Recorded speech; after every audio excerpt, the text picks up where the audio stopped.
Hola hermanos, bienvenidos al día de hoy. Soy el pastor Mario y estas son las buenas noticias de hoy. Déjame te hago una pregunta. ¿Conoces a un sabelotodo? ¿O has oído hablar de un sabelotodo? Tal vez en este momento te está llegando esa persona a la mente. Pues déjame te platico. Hace un par de años conocí a un sabelotodo, que cada vez que tú te sentabas a hablar con él de X tema, o una de dos pasaba, o ya lo había hecho, o prácticamente sabía de lo que estabas hablando, independientemente de lo que fuera. Pero cuando tú más te metías a la plática, al contexto de la plática, de la conversación, te dabas cuenta que en realidad no sabía ni lo que estaba hablando. Estaba hablando puras cosas irracionales. ¿Y por qué pasa eso? Porque no conocía de la verdad. Conocía por lo que prácticamente tal vez por oídos de otras personas, pero no conocía la verdad porque nunca lo había hecho, o nunca lo había prácticamente ni visto en su vida. Y esto es lo que nos advierte el libro de Judas. Y esto es lo que vamos a ver el día de hoy, en el capítulo 1,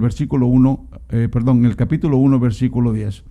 Judas nos está advirtiendo de esos falsos profetas, de esos falsos maestros, de esas falsas doctrinas que se pueden levantar hoy en día. ¿Te suena familiar? Acompáñame en tu Biblia una vez más, Judas capítulo 1, versículo 10. Y la palabra de Dios dice: pero estos blasfeman de cuantas cosas no conocen, y en las que por naturaleza conocen, se corrompen como animales irracionales. Una vez más, se corrompen como animales irracionales. Fíjate cómo empieza el versículo aquí, pero estos. ¿A quién se está refiriendo aquí Judas? Judas se está refiriendo a esos falsos maestros que se pueden levantar y dicen que blasfeman de cuantas cosas no conocen. Como el sabelotodo, te puede hablar de muchas cosas, pero cuando no conoce la verdad, de vano es, porque lo que está hablando es cosa irracional. Y es lo mismo que pasa hoy en día, con tantas falsas doctrinas que se pueden levantar, tantos falsos maestros que hay hoy en día. Te saben de la palabra, pero no te conocen al creador de ella. Y tenemos que tener cuidado, hermanos.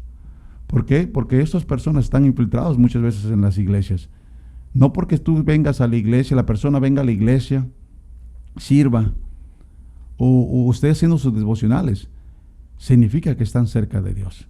Y eso me lleva al primer punto. Uno de los puntos es posible estar cerca de Jesús y a la vez tan lejos. Porque como dije anteriormente, puedes servir, puedes estar viniendo a los servicios, puedes estar haciendo tus devocionales, puedes estar escuchando tal vez prédicas en línea, pero si tú no lo haces todo eso con un corazón noble, con un corazón conforme a la voluntad de Dios, de vano es. Segunda cosa que vemos aquí que nos está advirtiendo Judas, que tenemos que tener mucho cuidado. Y esto me recuerda también de la historia de Sodoma y Gomorra.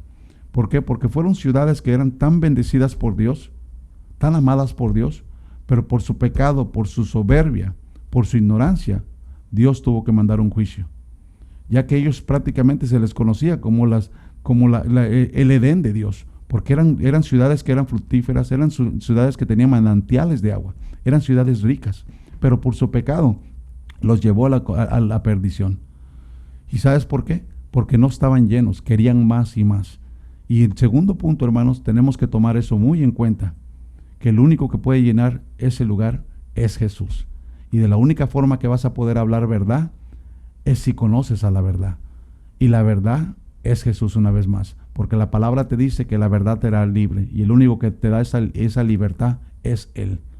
Y tercer punto que vemos, hermanos, y es muy importante, que nunca olvides que nada puede detener el plan de Dios. Nada ni nadie puede detener el plan de Dios. Y eso lo vemos aquí. ¿Por qué? Porque todas las personas que han blasfemado en el pasado han recibido tarde o temprano el juicio de Dios. ¿Por qué? Por su pecado, por su soberbia, por su ignorancia. Y estos, hermanos, quiero que tomes una cuenta. Fíjate la última comparación que te dice aquí, animales irracionables. ¿Qué te quiere decir aquí?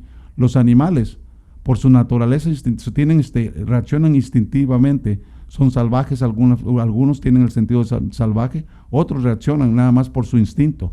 ¿Por qué? Porque no tienen un conocimiento. Nosotros como cristianos, hermanos, tenemos el conocimiento espiritual porque tenemos a la verdad en nuestras vidas. Y estas son las buenas noticias de hoy. Hermanos, no se te olvide, hermanos y amigos, no se les olvide sintonizarnos el próximo lunes a las 7 de la mañana para continuar con nuestros devocionales. Que Dios te bendiga.